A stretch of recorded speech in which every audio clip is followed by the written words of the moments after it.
Joining us live from Montreal, Canada, is Middle East analyst Mouin Rabbani. Can I start by asking you this? Because you recently wrote that the United States is an active and complicit partner in Gaza's killing fields and that the Biden administration are proud, even boastful, of its role. Do you think that still remains the case, given the change in US rhetoric surrounding the Israeli operation around Al-Shifa hospital?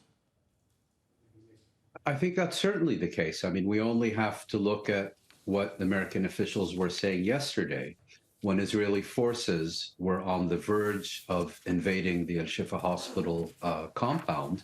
You had the spokesperson of the U.S. National Security Council, John Kirby, coming out, lying through his teeth with a statement that U.S. intelligence had confirmed information that there is a Hamas command and control center underneath Al-Shifa hospital.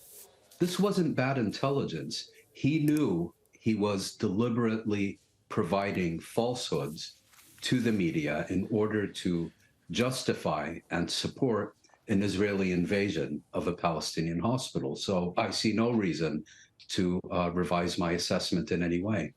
I just wonder to what extent... And I should just add, if I may, the result of this, of course, is that the Israelis today have treated us to the most dramatic moment in television since Geraldo Rivera broke open Al Capone's vault in the 1980s and found absolutely nothing.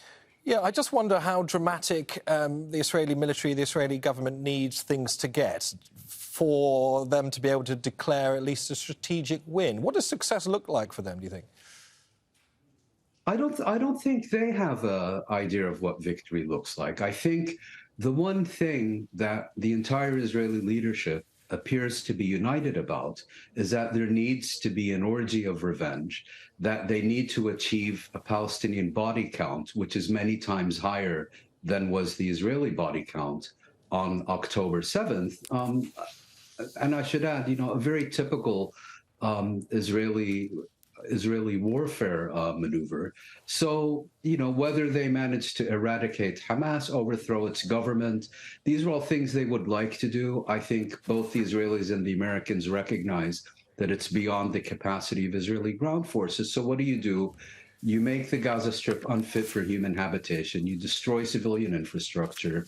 You raze entire neighborhoods or towns to the ground, and you kill thousands and thousands of people, and thereby hope that in future these people who you've colonized and brutalized will be deterred from ever raising their heads again. You get the sense that the United States is carefully watching the clock when it comes to all of this. Of course, the US default position is to back Israel politically and militarily, but we are noticing very subtle attempts to get Israel to moderate its campaign. They clearly seem to have failed.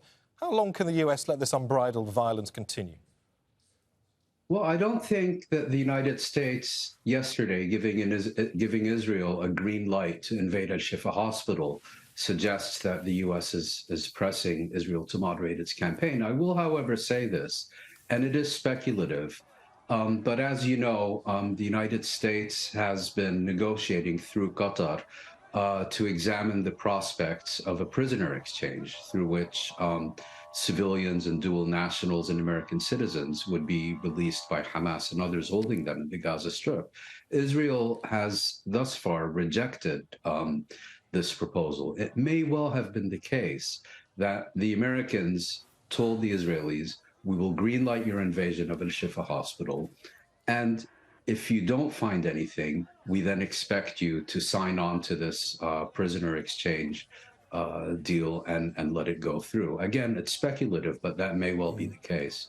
If that is indeed the case, we could be entering a wholly new phase in this conflict. Mouin Rabbani, thank you very much for your analysis. Thanks for joining us. Thank you.